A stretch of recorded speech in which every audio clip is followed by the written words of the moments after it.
Hi friends, how are you? नमस्ते, good morning, सलाम वालेकुम, सत श्री अकाल। कैसे हैं आप सब लोग? तो हम लाइफ प्रोसेस में आगे बढ़े। अभी तक हमने लाइफ प्रोसेस में क्या क्या पढ़ लिया? न्यूट्रिशन पढ़ लिया एंड रेस्पिरेशन पढ़ लिया। मैंने आपको क्या बताया था? न्यूट्रिशन एंड रेस्पिरेशन दोनों को कनेक्ट कौन करता है? Transportation system. जब तक ट्रांसपोर्टेशन सिस्टम नहीं होगा बच्चों, ऑक्सीजन कैसे जाएगी बॉडी सेल्स तक? फूड कैसे जाएगा बॉडी सेल्स तक?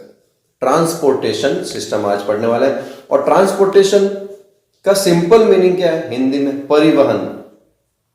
हिंदी में बताऊं तो एक जगह से दूसरी जगह तक गुड्स का ट्रांसफर करना, सामान का, व्यक्तियों का, है ना?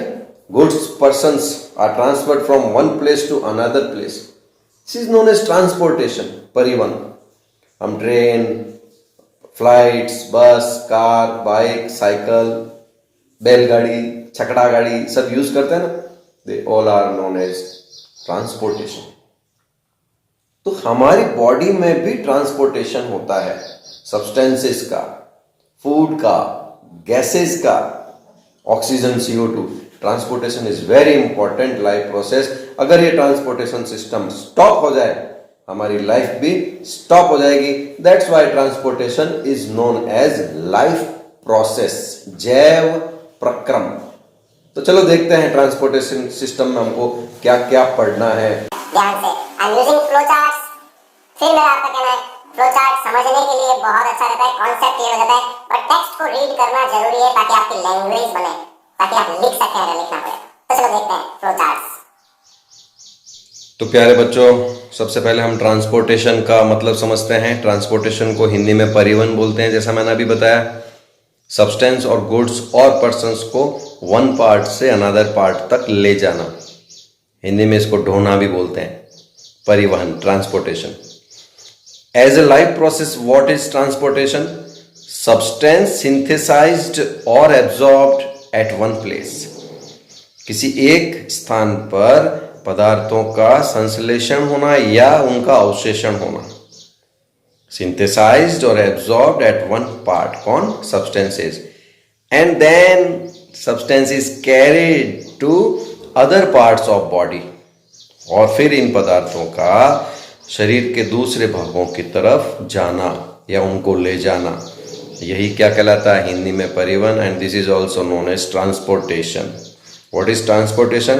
It is a life process in which substance synthesized or absorbed at one place is carried to or are carried to other parts of the body, is known as life process. चलो बात करते हैं human body में transportation को हम कितने part में बांटते हैं। तो बच्चों, दो पार्ट में हम डिवाइड कर रहे हैं, blood vascular system and lymphatic system. In Hindi, रक्त परिसंचरण तंत्र एंड लसिका तंत्र। तो there are two parts. Transportation in human body is divided into two parts, blood vascular system BVS and lymphatic system LS। इस पार्ट में हम इस पे बात करेंगे, नेक्स्ट वीडियो में हम लिम्फेटिक सिस्टम पे बात करेंगे। तो यहां पर एक वर्ड आ रहा है, वेस्कुलर। वेस्कुलर, तो वेस्कुलर क्या होता है? वेस्कुलर क्या होता है बच्चों? The system which has tubes full of fluid to be transported। Hindi में बता रहा हूं बच्चों, ऐसा परिसंचरण तंत्र किसको बोलते हैं? ऐसा तंत्र जिसमें नलिकाएं हो और जिसमें द्रव भरा हो, जिसको कि हमको ट्रांसपोर्ट करना है। तो what is vascular system? The system which has tubes full of fluid, right, to be transported. तो blood vascular system, it means tubes तो है ही है, और फ्लूइड कौन है इसमें? ब्लड। तो हम इस पे और डिटेल में बात करते हैं बच्चों। बच्चों, हमारा जो ब्लड वेस्कुलर सिस्टम है, human blood vascular system, is divided into 3 parts, और हम तीनों इसी वीडियो में स्टडी करेंगे। That is tubes, blood and heart. There are 3 kinds of tubes we have. Arteries, Hindi में क्या बोलते हैं? धमनियां। वेन्स, शिराएं।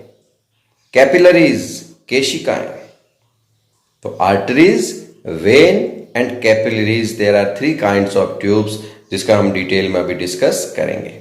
फ्लूइड मैंने बताया कौन सा भरा हुआ है ब्लड वेस्कुलर सिस्टम में, ब्लड पे भी डिटेल में बात करेंगे। And then heart structure and function की बात करेंगे। तो आपको मोटा मोटी इस पार्ट में क्या ध्यान रखना है, 3 पार्ट है हमारे ब्लड वेस्कुलर सिस्टम का, ट्यूब्स, ब्लड एंड हार्ट। बच्चों ब्लड वेस्कुलर सिस्टम के अगर फंक्शन की बात करें, मैंने BCS भी लिखा है, ब्लड सर्कुलेटरी सिस्टम भी लिखा हुआ है बहुत सी बुक में, एंड ब्लड वेस्कुलर सिस्टम भी लिखा हुआ है। तो BVS एंड BCS के फंक्शंस बहुत बार एग्जाम में पूछे जाते हैं। तो काफी सारे फंक्शंस तो मैं आपको बता भी चुका हूं, लेकिन अभी हम फिर बात करें। अगर मैं बीच में ये ब्लड वेस्कुलर सिस्टम बनाया मैंने, अंदर डॉट डॉट डॉट दिख रहा है जो आपका ब्लड है, तो सबसे पहला फंक्शन तो क्या है, एक्सचेंज ऑफ गैसेस। क्या करता है, लंग्स से O2 को एब्जॉर्ब करता है, CO2 को रिलीज करता है। पहला function exchange of gases, O2 and CO2। इतना ही नहीं, फिर इस O2 को प्रॉपर प्लेस पर भी पहुंचाता है, सेकंड फंक्शन हो गया। O2 को कहां पहुंचाया, बॉडी सेल्स तक, राइट। तो इससे जुड़ा हुआ ये फंक्शन हो गया। डाइजेस्टिव सिस्टम से डाइजेस्टेड फूड को एब्जॉर्ब करता है, वाटर को एब्जॉर्ब करता है, और ये सारा मटेरियल भी कहां जाता है बच्चों, ग्लूकोज जो मैंने लिखा है ना, ये सारा मटेरियल भी कहां जाता है बच्चों, बॉडी सेल्स में, जहां पर हमने न्यूट्रिशन में पढ़ा था क्या होता है, ऑक्सीडेशन। क्या बनती है, एनर्जी। वापस क्या प्रोड्यूस होती है, CO2। तो CO2 को वापस लंग्स में ट्रांसफर करता है। इसके अलावा एक बहुत इंपॉर्टेंट फंक्शन है एंडोक्राइन ग्लैंड्स। एंडोक्राइन ग्लैंड्स किसको बोलते हैं, जो डक्टलेस होती है, अंतःस्रावी ग्रंथियां जो कि नलिका विहीन होती है। तो फिर जब इन्होंने अपना हार्मोन बनाया है तो उसको टारगेट प्लेस तक पहुंचाने के लिए ये ट्रांसपोर्ट सिस्टम यानी ब्लड वेस्कुलर सिस्टम को यूज करता है। एंडोक्राइन ग्लैंड जो सिस्टम है वो अपने हार्मोन को कहां डाल देता है, ब्लड में, है ना। होम टू कंसर्न, यानी जिसको लेना है, जहां यूज करना है ले लो, ये तो अपना ब्लड में हार्मोन को सीक्रेट कर देता है। अब इतना सब फंक्शंस करने के बाद में काफी सारी इंप्योरिटीज, अनवांटेड मटेरियल्स इकट्ठे हो जाते हैं, तो ब्लड को एक चक्कर काटना पड़ता है एक्सक्रेटरी सिस्टम में, उत्सर्जन तंत्र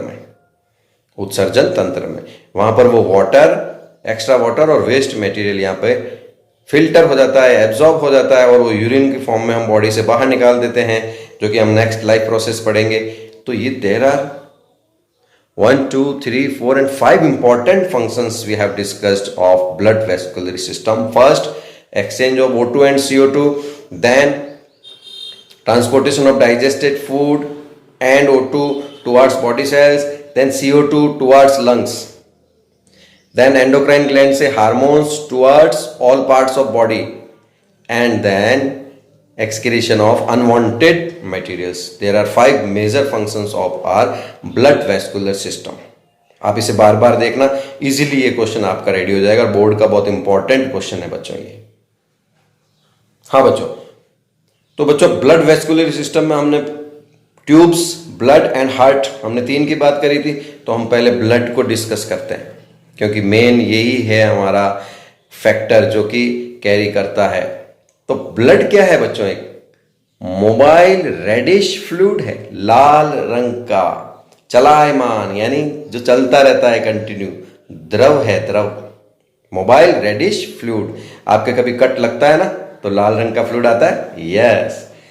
ये जो आपका ब्लड है, it is liquid connective tissue है बच्चों। ये you know about what is tissue, group of cells is known as tissue. खूब सारे सेल्स मिलके क्या बनाती है, टिश्यू। खूब सारे टिश्यूज मिलके क्या बनाते हैं, ऑर्गन। 9th क्लास में पढ़ा आपने। तो ये कनेक्टिव टिश्यू है, संयोजी ऊतक है, राइट। तो ध्यान रखना, what is blood, mobile reddish fluid plus liquid connective tissue. What are the components of blood, components of the blood is plasma and blood corpuscles. Plasma and blood corpuscles. Plasma he main होता है blood में। 91 to 92% इस plasma में देखो water, right, और 8 to 9% solid substances सारे इसमें आ जाते हैं, प्रोटीन, ग्लूकोज, दूसरे हार्मोन्स वगैरह सब प्लाज्मा में ही ट्रेवल करते हैं बच्चों।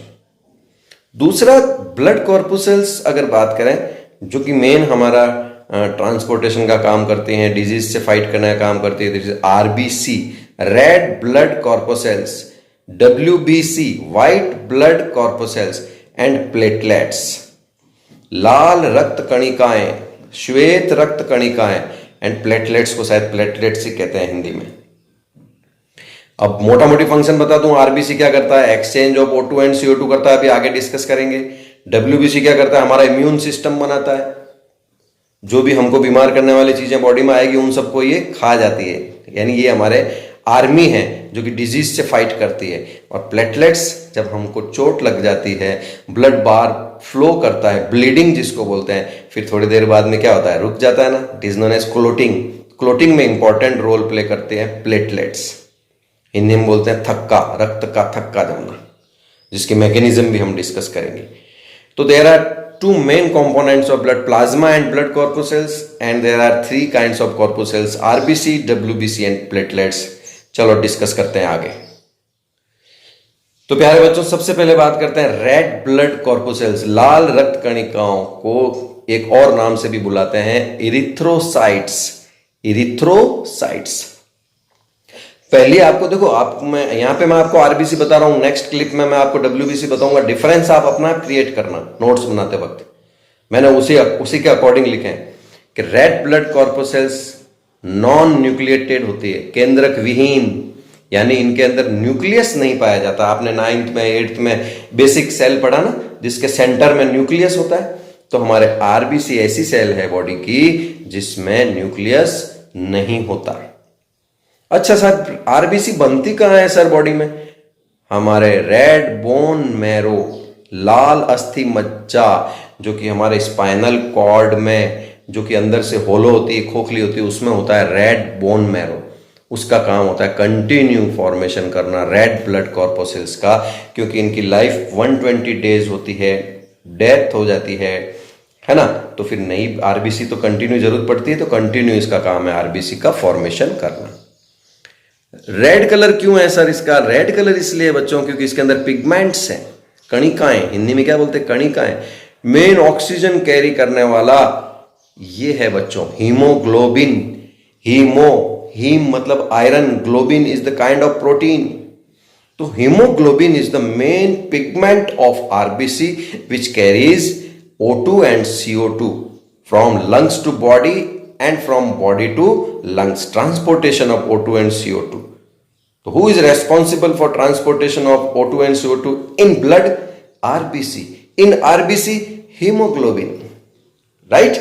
आयरन, इसीलिए आयरन आरबीसी की जब हमारी बॉडी में कमी हो जाती है, एनीमिया बोलते हैं उसको, एनीमिया, है ना, तो फिर उसको आयरन खिलाया जाता है ताकि रेड बोन मेरो फटाफट से खूब सारी आरबीसी बनाए, राइट? तो ये मैंने सिंपल सा बताया। हायर क्लासेस में आप बहुत कुछ इसके बारे में डिटेल में स्टडी करोगे। तो अभी हमारे 10th में इंपॉर्टेंट है, RBC contain pigments, red pigments, it is known as haemoglobin and it is responsible for the transportation of O2 and CO2। लाल रक्त कणिकाओं में, लाल रक्त कणिकाएं परिवहन के लिए जिम्मेदार होती है, और उसमें कौन है? हीमोग्लोबिन। ठीक है बच्चों, लाइफ 120 डेज। बनता कहां पर है? लाल अस्थि मज्जा, red bone marrow, non nucleated. WBC की बात करें, ठीक है। White blood corpuscles WBC are also known as leucocytes. Leucocytes Hindi में क्या बोलते हैं? श्वेत रक्त कणिकाएं। ल्यूकोसाइट का हिंदी ल्यूकोसाइट ही है। चलो बच्चों, वही पहली बात जो हमने आरबीसी में डिस्कस कर दी थी। आरबीसी क्या होती है? नॉन न्यूक्लिएटेड, और ये क्या होती है? न्यूक्लिएटेड। तो पहला डिफरेंस आ गया आपके, केंद्रक होता है इनके अंदर न्यूक्लियस, फॉर्मेशन इसका भी बोन मेरो में होता है, राइट? इनकी लाइफ आरबीसी से कम होती है, 2 और 4 डेज, 2 से 4 दिन तक ही होती है। अभी मैं आपको क्वेश्चन पूछूं, वो रेड कलर की है, ये व्हाइट कलर की है, तो उसमें पिगमेंट्स थे, कौन? हीमोग्लोबिन। यहां पर पिगमेंट नहीं होते, हीमोग्लोबिन इसमें नहीं मिलता। इसका मेन फंक्शन क्या? उसका मेन फंक्शन क्या था? Transportation of O2 and CO2। इसका मेन सिस्टम है इम्यून पावर को बनाए रखना, इम्यून सिस्टम को बनाए रखना, defend the body against infection and disease bye ingestion foreign materials. Ingestion हमने अमीबा में बताया था, जो भी फॉरेन मटेरियल, बाहर के जो भी पदार्थ आते हैं जो कि हमको बीमार कर सकते हैं, उन सबको खा जाती है। कौन? WBC। सेना है हमारी, सैनिक है ये हमारे, जो बीमारी से लड़ते हैं। Defend the body against infection and disease, यानी इन्फेक्शन और बीमारी और इन्फेक्शन को संक्रमण, बीमारी और संक्रमण के विरुद्ध ये हमारी रक्षा करता है। कौन? वाइट ब्लड कॉर्पोसल्स का जो पूरा सिस्टम है बच्चों, पिगमेंट्स नहीं होते। तो यू कैन इजीली मेक 3 और 4 differences between RBC and WBC। आप आराम से लाल रक्त कणिकाएं और श्वेत रक्त कणिकाओं के बीच में अंतर स्थापित कर सकते हैं स्वयं। चलो अब बात कर लेते हैं, हमारा जो ब्लड वेस्कुलर सिस्टम में 3 पार्ट थे, डक्ट्स या ट्यूब्स, ब्लड एंड हार्ट। तो अब हम एक और पार्ट कर लेते हैं, ब्लड वेसल्स, ट्यूब। कौन कौन सी नलिकाएं हैं हमारे बॉडी में, किस तरह की नलिकाएं? तो मेन मैं यहां पर मैं आपका डिस्कस करूंगा, सिर्फ होती तो 3 तरह की हैं, arteries, veins and capillaries. I repeat, arteries, veins and capillaries, धमनियां, शिराएं, केशिकाएं। चलो अब थोड़ा सा हम आर्टरीज और वेन्स के बारे में डिफरेंस करते हुए समझते हैं बच्चों। मैं यहां पर पहले ही आपको मैं साइज के बारे में बता दूं। आर्टरीज नैरो ल्यूमन होता है, यानी जो अगर पाइप की बात करें ना, तो ये पतला पाइप है। ल्यूमन का मतलब अंदर का जो होलो पार्ट, इसका पतला होता है, राइट। और इसका वाइड ल्यूमन होता है, ये थोड़ा चौड़ा पाइप है, वेन्स। तो narrow lumen, wide lumen. Arteries की जो वॉल होती है वो थिक होती है, मोटा पाइप, मतलब उसकी वॉल है ना पाइप की, वो मोटी है, राइट। और वेन्स की थिन होती है, पतली होती है। तो मोटी दीवारें, पतली दीवारें, thick walled, thin walled, 2 difference. ये नैरो है तो आप समझ गए, दीवार मोटी है, इसकी वॉल इसकी मोटी थिक है इसीलिए नैरो है, इसकी वॉल थिन है इसीलिए इसका ल्यूमन क्या है? वाइड है। Connected, both differences are connected. यहां से शुरू कर सकते हो, thick walled, thin walled. Thick है इसलिए नैरो, थिन है इसलिए वाइड। इसका वर्क क्या है आर्टरीज का? हार्ट से बॉडी की तरफ ब्लड को फ्लो कराना। इसका वर्क क्या है? Transportation of blood from heart to body, हृदय से शरीर तक, शरीर की कोशिकाओं तक ब्लड को ले जाना। और इसका क्या है? इसका जस्ट उल्टा, body to heart, transport blood from body to heart, शरीर की सभी कोशिकाओं से हृदय तक ले जाना। ओके, जब ये हार्ट से बॉडी तक जा रहा है तो हार्ट से बॉडी तक कैसा ब्लड जाना चाहिए बच्चों? ऑक्सीजनेटेड जाना चाहिए ना। तो carries oxygenated blood, and veins carries deoxygenated blood, ऑक्सीकृत रक्त, और कार्बोक्सीकृत रक्त भी बोल सकते हो आप उसको, राइट। तो ये ऑक्सीजन को कैरी करता है और ये CO2 को कैरी करता है। ये ऑक्सीजन को कैरी करता है हार्ट टू बॉडी, ये CO2 को कैरी करता है बॉडी टू हार्ट। इस डिफरेंस का एक एक्सेप्शन, अपवाद आएगा जिसका हम आगे डिस्कस करेंगे। उसका इंपॉर्टेंट क्वेश्चन बनता है बच्चों कि सारी आर्टरीज ऑक्सीजनेटेड ब्लड को कैरी करती है, लेकिन एक आर्टरी ऐसी है जो डीऑक्सीजनेटेड ब्लड को कैरी करती है। सारी वेन्स डीऑक्सीजनेटेड ब्लड को कैरी करती है, लेकिन एक वेन ऐसी है जो कि ऑक्सीजनेटेड ब्लड को कैरी करती है। That is very very important question of board purpose. अभी हम जब आगे हार्ट का फंक्शन करेंगे तो आपको मैं वापस याद दिलाऊंगा, आप पता लगा लोगे कौन सा है वो एक्सेप्शन। आर्टरीज में जो ब्लड का फ्लो होता है fast and jerky, JURKEY, jerky, यानी इसमें टक टक टक टक टक इस तरह से ब्लड बहता है, राइट। और इसमें स्लो एंड स्मूथ होता है फ्लो जो ब्लड का होता है, धीरे धीरे। तो आर्टरीज में कैसा होता है? चक चक चक चक चक चक चक इस तरह से, और इसमें स्मूथ एकदम। तो क्या है? Fast and jerky flow, smooth and slow flow. तो how many differences we know what. एक और है बच्चों, वेन्स में क्या होते हैं बच्चों? वॉल्स होते हैं, वॉल्स। क्योंकि अब हमारे अगर पैरों से ब्लड को ऊपर हार्ट की तरफ चढ़ना है तो जो ब्लड ऊपर चढ़ रहा है तो वो ग्रेविटेशनल फोर्स से वापस नीचे गिर सकता है ना। लेकिन इसके अंदर वॉल्स होते हैं जो नीचे से ऊपर की तरफ भी ब्लड को आने देते हैं, वापस नीचे जाने की कोशिश करता है तो वो वॉल्स बंद हो जाते हैं, वॉल्व्स, राइट। हिंदी में वाल वाल लगे हुए होते हैं। तो वो वेन्स में क्या होते हैं, वॉल्व होते हैं जो कि ब्लड को ग्रेविटेशन फोर्स के कारण वापस नीचे नहीं जाने देते, स्पेशली फीट से, पैरों से जब हमारे ऊपर हम खड़े हैं ऊपर की तरफ ब्लड फ्लो कर रहा है। तो ये क्वेश्चन आया हुआ है बोर्ड में, क्या ऐसा होता है वेन्स में कि ब्लड वापस ग्रेविटेशनल फोर्स के कारण नीचे नहीं करता? तो आपका आंसर क्या है, वॉल्व। क्या होता है इसके अंदर, वॉल्व, जो कि हार्ट की तरफ ही ब्लड को जाने देते हैं, वापस नीचे नहीं जाने देते। इसमें वॉल्व नहीं होते बच्चों। एक और डिफरेंस आपका हो गया। हाउ मेनी डिफरेंसेस, तो आप बार बार डिस्कस कर सकते हैं। मन में सोचना जरूरी है बच्चों, जो भी पढ़ते हैं, जिसको हिंदी में चिंतन बोलते हैं। नहीं बताया ना, देखो कैपिलरीज क्या होती है, हार्ट से जब आर्टरी चलती है तो वो डिवाइड होती रहती है, राइट, प्राइमरी, सेकेंडरी, और फिर फाइनली वो बहुत बारीक ट्यूब्स में चेंज हो जाती है, और ये बारीक ट्यूब्स ही सेल्स तक पहुंचती है बच्चों। इनको क्या बोलते हैं, कैपिलरीज। तो सेल्स तक कौन पहुंचती है, कैपिलरीज। तो इसके अंदर कौन मटेरियल है, ऑक्सीजन और फूड वगैरह, वो सब इसमें आ रहा है, राइट। फिर बॉडी सेल से CO2 को और वापस कैपिलरीज ही वेन्स में, ये वेन वाला पार्ट है, ये vein, body to heart vein, we can write here VEIN, vein, शीरा वाला पार्ट है।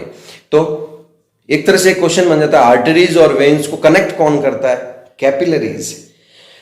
कैपिलरीज की वॉल ऐसी होती है बच्चों जो कि एक्सचेंज करती है मटेरियल का सेल के साथ में। वाटर, वो तो हम बोल सकते हैं कि परमेएबल, सेमी परमेएबल होती है, सिर्फ वाटर और उसके अंदर डिजोल्व सब्सटेंस को ही कैपिलरीज किससे बाहर निकलने की परमिशन होती है और अंदर आने की परमिशन होती है, जो वाटर में डिजोल्व हो। तो ये capillaries to body cells to capillaries substance का एक्सचेंज होता है। ठीक है बच्चों, तो आर्टरी और वेन्स के बीच में कनेक्शन किसका है, कैपिलरीज का। बहुत बारीक होती है बच्चों कैपिलरीज। तो वेन, आर्टरीज, वेन्स, कैपिलरीज, धमनियां, शिराएं और रक्त केशिकाएं। चलो ह्यूमन हार्ट की बात करें बच्चों। क्या साइज होती है बच्चों, 12x9 सेंटीमीटर, क्लेंच्ड फिस्ट, ये इस तरह से मुट्ठी की साइज का, मुट्ठी, हमारी मुट्ठी की साइज का। इसको आप अपने एकदम सेंटर में रख लें, राइट, यहां पर जहां पे लंग्स होता है ना, एकदम आपकी ठोड़ी के नीचे सेंटर में रखेंगे तो पोजीशन होती है इसकी। रेडिश ब्राउन कलर का होता है। वेट क्या होता है, मेल में 300 ग्राम होता है, फीमेल में 250 ग्राम होता है। यानी फीमेल का हार्ट थोड़ा सा हल्का होता है और मेल का हार्ट थोड़ा सा भारी होता है, वजन, भार। अब बच्चों इंपॉर्टेंट बात है, very important, heart is surrounded by a tough 2 layered sac. एक सैक के अंदर रहता है बच्चों, और उसको क्या बोलते हैं, पेरिकार्डियम। पेरिकार्डियम हिंदी में बच्चों हमारा जो हृदय है वो एक मजबूत, दृढ़, 2 परतों वाले कोश के अंदर रहता है। टफ 2 लेयर्ड सैक, क्या बोलते हैं उसको, पेरिकार्डियम। हिंदी में पेरिकार्डियम ही बोलते हैं। उस पेरिकार्डियम में कौन होता है, पेरिकार्डियल फ्लूइड, राइट। तो उस फ्लूइड के अंदर हार्ट रहता है। तो वो जब कॉन्ट्रैक्शन एंड एक्सपेंशन करता है तो फ्रिक्शन, आसपास के मसल्स से फ्रिक्शन नहीं हो, तो protect the heart from friction, और बाहर की चोटों से भी हमारा वो क्या करता है, प्रोटेक्शन करता है। हम जब वाटर के अंदर जाते हैं ना तो इतना तेजी से नहीं हिला सकते हाथ पांव, इसी तरह से ये फ्लूइड में रहता है हार्ट, ताकि उसको नुकसान नहीं पहुंचे। That fluid is known as pericardial fluid. और जो सेक होता है उसको क्या बोलते हैं, पेरिकार्डियम। किस कोश में रहता है, पेरिकार्डियम में। कैसा होता है हार्ट बच्चों, डबल पंप बोलते हैं इसको, बिकॉज इट इज 4 चैम्बर्ड, 4 कक्ष होते हैं इसके अंदर, 4 चैम्बर्स, राइट, इसलिए डबल पंप है ये। 2 एट्रिया, और we can say 2 auricles and 2 ventricles. Auricles and ventricles, 2 आलिंद, 2 निलय, इसको क्या बोलते हैं हिंदी में, निलय।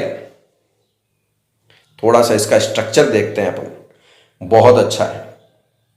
देखो बच्चों, ये हार्ट की कटिंग है, और हम सिंपल स्ट्रक्चर में भी देखेंगे। देखो 1 2 3 4, ऊपर वाला पार्ट बच्चों ऑरिकल्स, एट्रियम, नीचे वाला पार्ट वेंट्रिकल। ये बीच में वॉल होते हैं बच्चों, वॉल, जो इधर से इधर ब्लड को आने तो देते हैं पर वापस नहीं जाने देते। क्या होता है बच्चों, वॉल्स होते हैं जो कि ब्लड यहाँ से ऑरिकल से वेंट्रिकल में आने तो देते हैं पर वापस नहीं जाने देते। ट्राइकस्पिड वॉल्व, और इधर भी वॉल्व होते हैं बच्चों, अभी सिंपल स्ट्रक्चर में बात करेंगे, जो कि वापस बैक नहीं जाने देते ब्लड को। थोड़ा सा बच्चों मैं आपको धमनी और शिरा, आर्टरी और वेन का इंटरनल स्ट्रक्चर बताता हूँ। देखो इसका ल्यूमन स्मॉल है, नैरो है, इसका ल्यूमन अंदर वाला वाइड है। कटिंग करते करते अंदर गए हैं, कट, एक कट, दूसरा कट, फिर अंदर गए ल्यूमन में। इसका ल्यूमन वाइड है, इसका ल्यूमन नैरो है। इसमें वॉल्व होते हैं, वॉल्व, जो कि ब्लड को एक ही डायरेक्शन में आगे बढ़ने देते हैं, वापस बैक नहीं जाने देते। वॉल्व दिख रहे हैं अंदर बच्चों, ध्यान से देखो, ये वॉल्व होते हैं इसके अंदर। वॉल्व कस्प दिख रहा है, थोड़ा सा आपको याद रह जाए इसलिए मैं बता रहा हूँ। और इसमें वॉल्व नहीं होते। इसकी वॉल कैसी होती है? थिक। इसकी वॉल कैसी होती है? Thin. Lumen wide, lumen narrow. जो डायग्राम आपको ड्रॉ करना है वो मैं उसके बारे में बता रहा हूँ बच्चों। देखो बच्चों, 4 चैम्बर में right atrium, it is known as left atrium. दायां आलिंद, बायां आलिंद। Right ventricle, left ventricle, 4 chamber, 1 2 3 4। Blood का direction atrium to ventricle, atrium to ventricle, आलिंद से निलय, आलिंद से निलय। देखो ये एक वेन है, बहुत बड़ी वेन है, जो कि ब्लड को लेकर आती है, सुपीरियर वेना केवा, राइट। ये एओर्टा है जो कि ब्लड को ले जाती है, एओर्टा। महाधमनी, महाशिरा, ये लाने का काम करती है ब्लड को, ये ब्लड को ले जाने का काम करती है। कहाँ ले जाती है आपको बताइए? To the body parts, right. यहाँ पर इंपॉर्टेंट है pulmonary arteries and pulmonary vein. ये दो मैंने कहा था ना, दो इंपॉर्टेंट है। वेन में डीऑक्सीजनेटेड ब्लड फ्लो करता है, बट पल्मोनरी वेन में बच्चों ऑक्सीजनेटेड ब्लड फ्लो करता है, लंग्स से लेके आती है ये। आर्टरी में ऑक्सीजनेटेड ब्लड फ्लो करता है, बट पल्मोनरी आर्टरी में डीऑक्सीजनेटेड ब्लड यहाँ से हार्ट से लंग्स की तरफ जाता है। दो एक्सेप्शन है ये, आर्टरी और वेन में, pulmonary artery and pulmonary when. थोड़ा सा और आपको डिटेल में बात करते हैं सिंपल स्ट्रक्चर में। तो इससे पहले हम हार्ट का फंक्शन सिंपल स्ट्रक्चर में देखें। हम मेन फंक्शन है हार्ट का धड़कना, बीट्स, दिल की धड़कन। मेरे दिल की धड़कन बढ़ गई है ना, तो बीट, सब कुछ बीट। जब तक हमारा दिल धड़क रहा है, जब तक हमारा हृदय धड़क रहा है, जब तक हमारा हार्ट बीट चल रही है, जब तक हम जिंदे हैं, राइट। तो बीट्स क्या होता है? 1 बीट जो होती है, it is known as cardiac cycle. Cardiac cycle Hindi में बोलते हैं कार्डियक चक्र। और इसमें क्या इंक्लूड होता है? Contraction and रिलैक्शन, contraction and रिलैक्शन। Contraction संकुचन, रिलैक्शन शिथिलन, शिथिलन। कॉन्ट्रैक्शन को बोलते हैं सिस्टॉल एंड रिलैक्शन को बोलते हैं डायस्टॉल। सिस्टॉल, डायस्टॉल।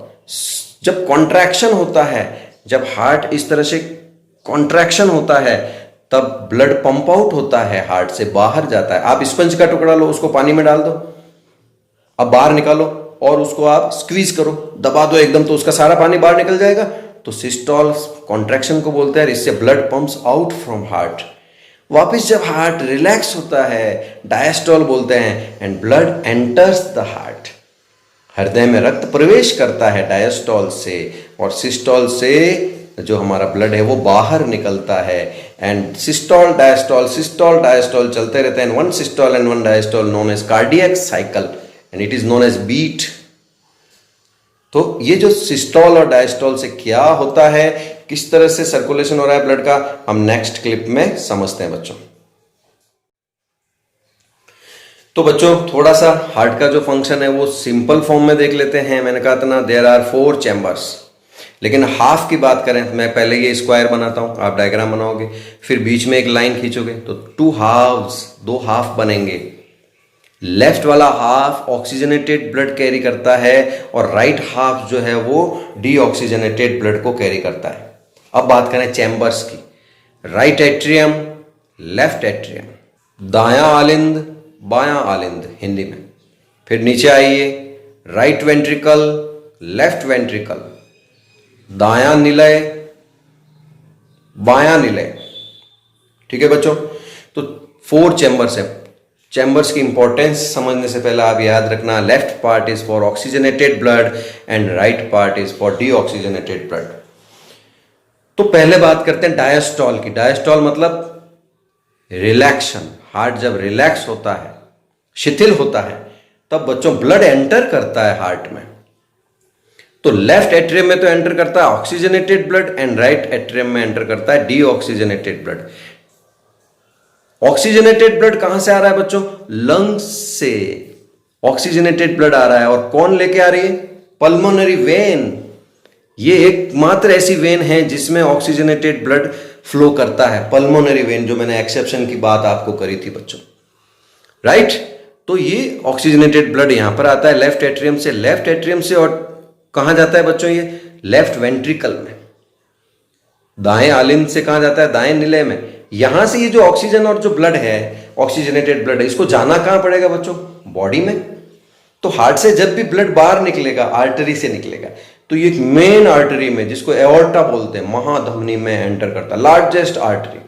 और फिर वो आगे छोटी छोटी आर्टरीज एंड देन फिर कैपिलरीज करता करता बॉडी के हर सेल्स तक पहुंचता है। वहां पे ऑक्सीडेशन होता है फूड का और क्या बनती है? CO2। तो CO2 डीऑक्सीजनेटेड ब्लड यानी CO2 प्लस ब्लड बॉडी से वापस इसमें लेके कौन आ रहा है? वेना केवा, एक मेन वेन होती है, महाशिरा। तो ये इस तरह से डायस्टॉल में 2 तरह का ब्लड एंटर करता है हार्ट में, oxygenated from lungs, deoxygenated from body part. इसका मैंने फ्लो बताया आपको। अब ये जो डीऑक्सीजनेटेड ब्लड है CO2 वाला, इसको कहां जाना चाहिए? लंग्स की तरफ। तो हार्ट से फिर जब ब्लड बाहर निकलेगा, पंप आउट होगा, तो आर्टरी से होगा। तो पल्मोनरी आर्टरी एकमात्र एक ऐसी आर्टरी है जिसमें डीऑक्सीजनेटेड ब्लड फ्लो करता है, CO2 plus blood. Pulmonary vein एकमात्र, only one vein which carries oxygenated blood and it is only one artery which carries deoxygenated blood. exception board में बहुत बार पूछा हुआ है। सिंपल फॉर्म बता दूं आपको, ब्लड से बाहर निकलने का काम, ब्लड पंप आउट किसके थ्रू होगा? आर्टरीज के थ्रू। तो दिखती सी बात है, ऑक्सीजनेट तो बॉडी की तरफ जाएगा, अब डीऑक्सीजनेटेड कहाँ जाएगा? लंग्स की तरफ। तो एक की पल्मोनरी, क्योंकि प्रेशर होता है ना बच्चों, जब बाहर ब्लड पंप आउट होता है सिस्टोल से, डायस्टोल से तो एंटर करा, सिस्टोल यानी क्या होगा? सिस्टोल मतलब कॉन्ट्रैक्शन, कॉन्ट्रैक्शन। तो एकदम प्रेशर से ब्लड जाएगा, तो आर्टरी चाहिए ना अपने को, थिक वॉल। तो ये तो जा रहा है लंग्स की तरफ, ये जा रहा है बॉडी की तरफ। लंग्स में CO2 को रिलीज करके जब हार्ट वापस डायस्टोलिक मूवमेंट करता है यानी रिलैक्स होता है, तो वापस ब्लड एंटर करता है, इधर ऑक्सीजनेटेड इधर डीऑक्सीजनेटेड। बार बार बार बार आप इसको समझेंगे तो आपको पूरा रूट पता लग जाएगा। ऑक्सीजनेटेड ब्लड का रूट बोल रहा हूं, from lungs to left atrium via pulmonary vein, then left ventricle to body cells via arteries system, aorta and arteries and capillaries. कहां पहुंचा? बॉडी में।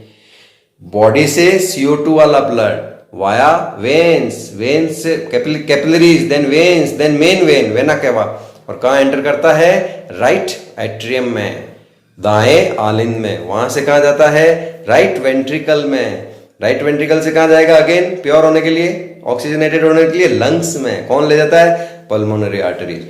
ये पूरा रूट है बच्चों, this and then this and then this, ये चलता रहेगा। ये आपको अपने आप को अच्छे से समझाना है बच्चों। 10th में बहुत इंपॉर्टेंट क्वेश्चन आता है, which kind of circulation system of human being? तो it is double circulatory system, double circulation system है, दोहरा परिसंचरण होता है बच्चों। What is double circulation? Blood passed through the heart twice for each circuit. हर सर्किट में 2 बार ब्लड हार्ट से पास होता है। क्यों होता है बच्चों ऐसा? क्यों जरूरत पड़ी डबल सर्कुलेशन की? High energy requirements, high energy needs, बहुत ज़्यादा एनर्जी की जरूरत पड़ती है टू मेंटेन बॉडी टेम्परेचर और ऑल्सो अदर रिक्वायरमेंट्स, बहुत ज़्यादा एनर्जी की जरूरत पड़ती है। स्पेशली किस में होता है? बर्ड्स एंड मैमल्स में। क्या होता है? डबल सर्कुलेशन सिस्टम होता है। थोड़ा सा डिटेल में देखेंगे तो फिश में डबल सर्कुलेशन नहीं होता, 2 चैम्बर्ड हार्ट ही होता है उसमें, फिश में। हमारे 4 चैम्बर्ड हार्ट है, डबल पंप या डबल सर्कुलेशन बोलते हैं। एक डायग्राम बताता हूं जो आपकी बुक में है एनसीईआरटी की भी। ये देखो बच्चों, आपके कोर्स में है डबल सर्कुलेशन। ये कौन है बच्चों? हार्ट। हार्ट से ऑक्सीजनेटेड ब्लड बॉडी के लोअर पार्ट में भी जाएगा एंड बॉडी के अपर पार्ट में भी जाएगा। ऑक्सीजनेटेड ब्लड कहाँ जा रहा है बच्चों? एलिमेंट्री कैनाल में भी जाएगा। और कहाँ जाएगा? किडनीज में भी जाएगा ब्लड। ठीक है, बॉडी के दूसरे पार्ट्स में जाएगा। ये बीच में जो नेटवर्क है वो कैपिलरीज का है। यहाँ से डीऑक्सीजनेटेड ब्लड आएगा, राइट। यहाँ से भी ब्लड एंटर करा किडनी से, ये सारा ब्लड आ रहा है लीवर से। लीवर भी अपना वेस्ट डाल रहा है ब्लड में, और ये सारा कहाँ जा रहा है? हार्ट में। वेस्ट इसके अंदर पड़े हैं ना, इसी ब्लड के अंदर, इसीलिए ये किडनी में एंटर करता है ताकि वेस्ट को यहाँ पे निकाल सके। और इधर ये कार्बन डाइऑक्साइड का एक्सचेंज करने के लिए कहाँ जाता है बच्चों? ये देखो, ये दिख रहा है। Oxygenated blood enters and deoxygenated blood enters the lungs. This is known as double circulatory system. Dual system भी बोलते हैं, डबल। और क्यों होता है बच्चों? एनर्जी की रिक्वायरमेंट फुलफिल करने के लिए। डायग्राम भेजूंगा मैं आपको। तो प्यारे बच्चों, देखा आपने किस तरह से हमने पूरा सिस्टम समझा ट्रांसपोर्टेशन का। क्या क्या इंपॉर्टेंट है? हार्ट का फंक्शन, फिर ब्लड, आरबीसीज, डब्ल्यूबीसीज, आरबीसीज, डब्ल्यूबीसीज, है ना, प्लेटलेट्स। कितना इंपॉर्टेंट है ब्लड हमारे लिए, राइट। एक और जो मैंने आपको लिम्फेटिक सिस्टम बताया, उसके बारे में हम नेक्स्ट पार्ट में बात करेंगे। और मेरी आपसे रिक्वेस्ट है, वीडियो देखने के बाद कमेंट जरूर करें, लाइक भी जरूर करें, शेयर भी करें और सब्सक्राइब भी करवाएं स्टूडेंट्स से। बहुत सारे अच्छे अच्छे वीडियो आने वाले हैं बच्चों, आपको टॉपिक याद हो जाएगा अच्छे से। तो देखते रहिए chemistry with Siddharth sir and bio with Siddharth sir. Have a nice day. जय हिंद।